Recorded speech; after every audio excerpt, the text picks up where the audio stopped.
அனைவருக்கும் வணக்கம். அறிவோம் ஆன்மீகம். லலிதா சகஸ்ரநாமத்தின் தொடர்ச்சி இப்பொழுது அடுத்த சில வரிகளை பார்க்கலாம்.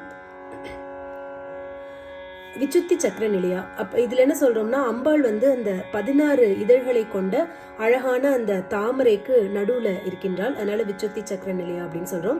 ரத்த வர்ணா அப்படின்னு சொல்றோம். அதாவது அம்பாளோட நிறமானது ரத்தத்தின் நிறமான அந்த சிவப்பு நிறமாக இருக்கின்றது. அதனால ரத்த வர்ணா அப்படின்னு சொல்றோம். திரிலோச்சனா அப்படின்னு சொல்றோம். அதாவது 3 அழகான கண்களை உடையவள். அதனால திரிலோச்சனா அப்படின்னு சொல்றோம்.